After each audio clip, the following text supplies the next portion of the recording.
Ros is Head of Skills and Careers at the Royal Aeronautical Society in London, overseeing its outreach, careers and employability services.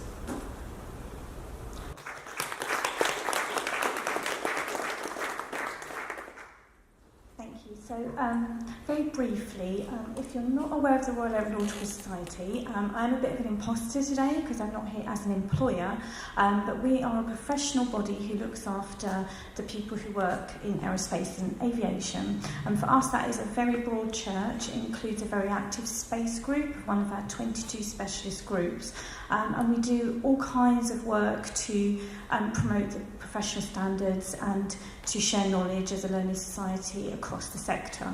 In particular, my work is around careers and outreach and employability. And so today I'm going to focus on some of the learning that we have acquired. We've got a 20 years worth of experience now in giving careers advice, you might notice from our snazzy logo, and we're looking to really try and help today perhaps some of the students in the audience about what employers really are looking for, and I think some of the soft skills that have already been mentioned we'll talk about, but also a bit of a plea to employers as well. Okay. So I think it's really exciting for the UK space industry. It's a growing sector. I think there's about 9,000 people in the UK at the moment working in the sector, if not 28,000. It depends on the different figures that you see. But basically, I think the aim is to get to 100,000 people by 2030, which is a huge challenge. But with all the different aspects, whether it's the sort of traditional satellite equipment to all these sort of new sort of concepts that are coming through, such as the mega constellations, the Sky-Fi networks. There's so many things that mean that there are lots of smaller companies coming through, and I think there will be some differences, you know, in terms of the sort of way that they recruit.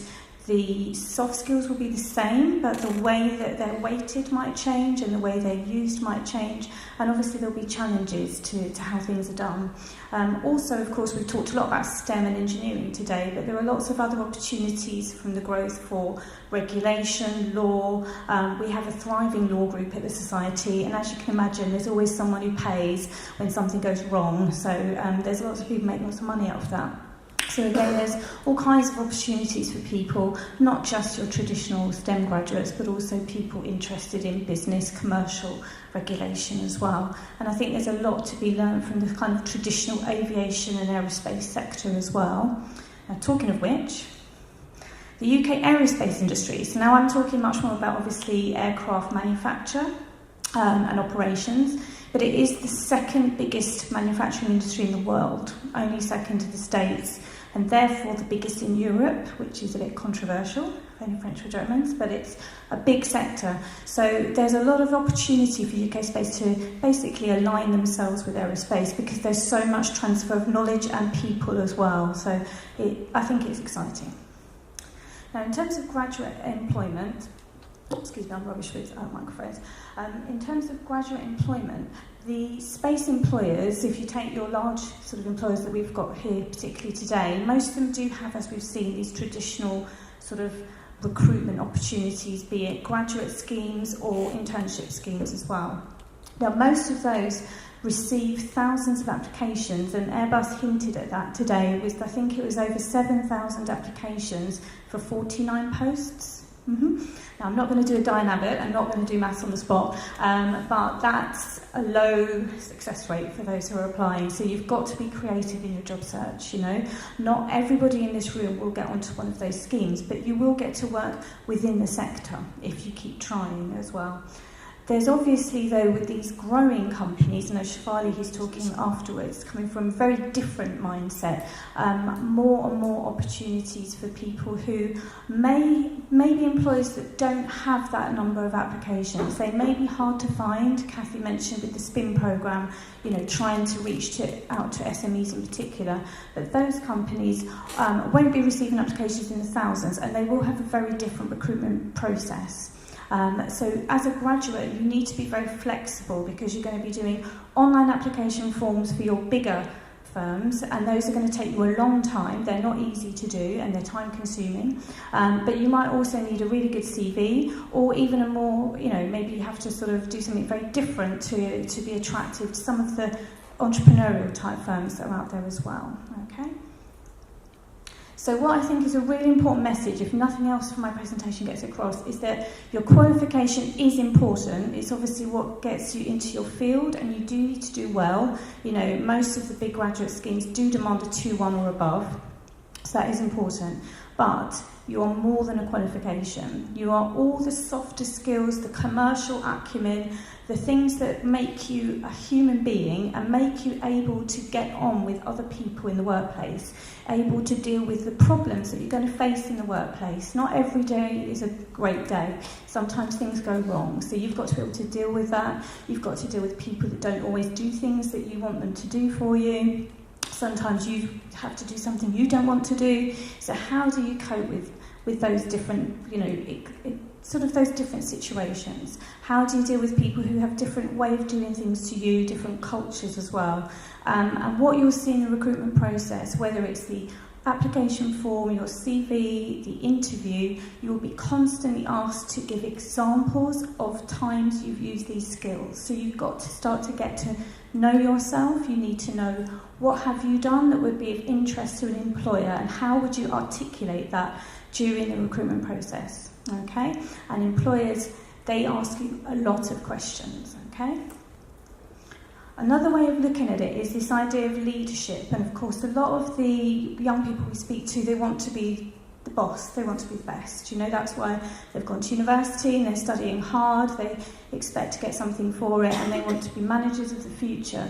And it's this idea of management. You don't have to be a manager right now, but you do have to show the kind of potential to be able to lead a team. And leading is not just about telling everyone what to do and getting paid for it. It's actually about the challenges of project management, the challenges of dealing with your customers and how you balance their needs against those of people who are working for you, and the different expectations that people will have of you.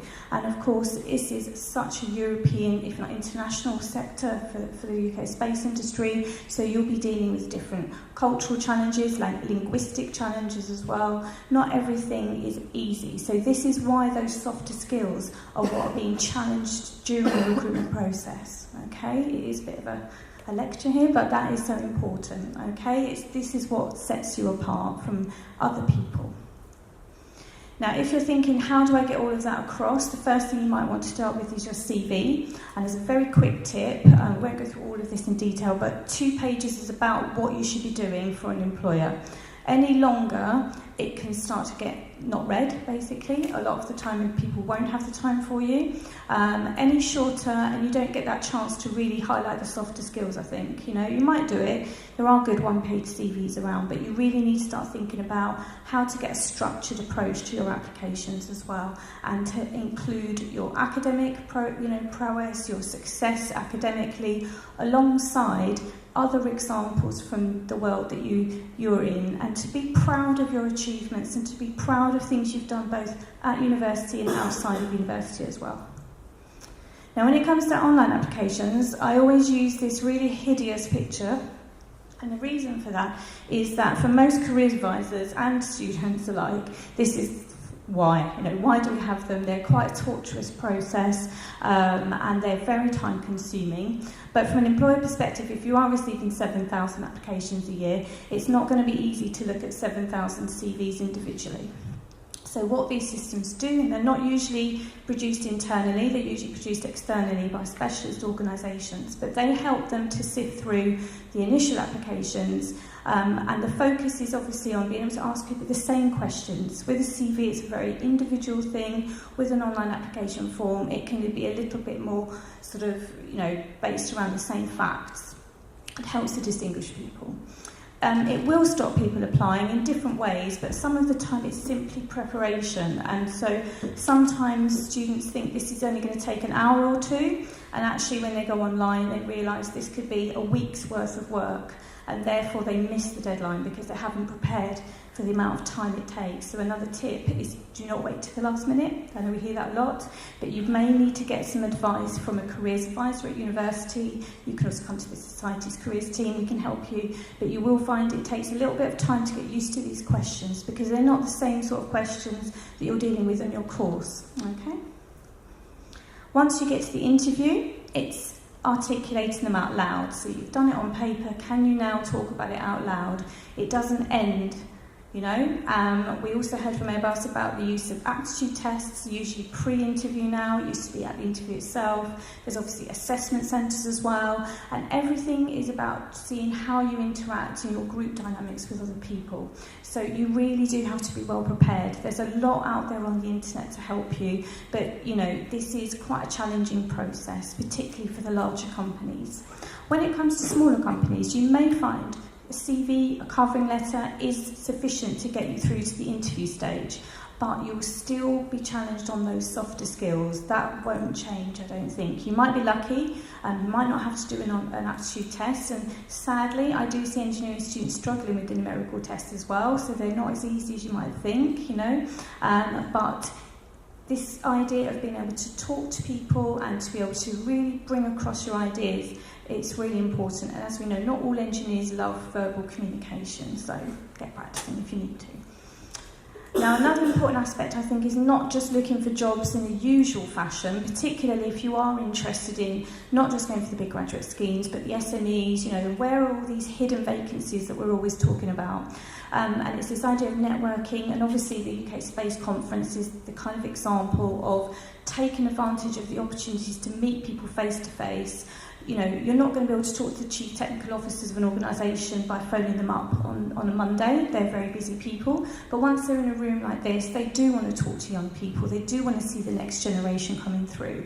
And so we can't emphasise enough some of the opportunities. One of our students who really struggled with online applications because she was dyslexic, but did have the most amazing CV because space was her world and there was nothing she didn't do in space. Every competition, she did it. And so by meeting someone who, at then Astrium, who she hadn't got through, she'd actually failed the application process, but by meeting someone at a conference, talking to them about her experiences, that person said, look, you should definitely do an internship with us and help to get through the process. So it can work. It's not going to be a one-off, meet someone at a conference, get a job, but it will definitely be the start of, you know, being known and people being made aware of you. You also need experience. Everyone keeps talking about experience. Now, I think my main point I want to highlight is it doesn't have to be formal work experience. All experience is experience, okay? So if you have to work in a charity, if you volunteer, if you do a competition, it's still giving you those project management skills, communication skills, team working with different people, not your usual friends and colleagues.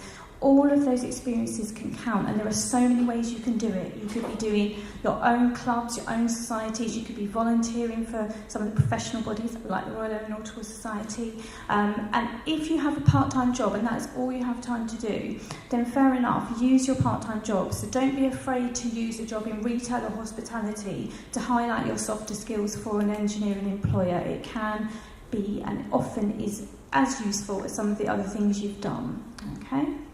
But this is a plea to employers, because we have some in the room.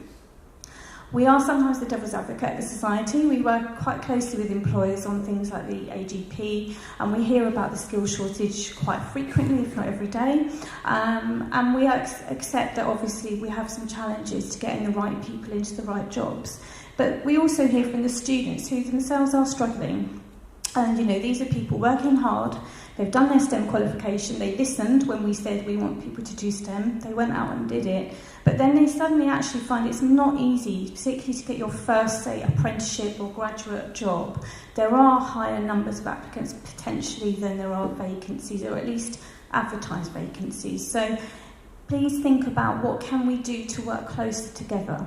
There are so many employers that want work experience but do not offer work experience placements. We've touched upon that. Many don't respond to applicants. Now, I appreciate thousands of applications, it's hard to respond, but there must be a way to at least provide some kind of automated feedback on the process that at least shows someone where they perform well and where they need to improve their applications, because these people are demotivated when you don't respond, okay? Universities, you know, there are other ways to provide experience. We've mentioned projects, and there are so many students who would love to do a project that relates directly to an employer, and they're full of ideas. I was reading about some really interesting things for the mega satellite community recently. Do online application forms work?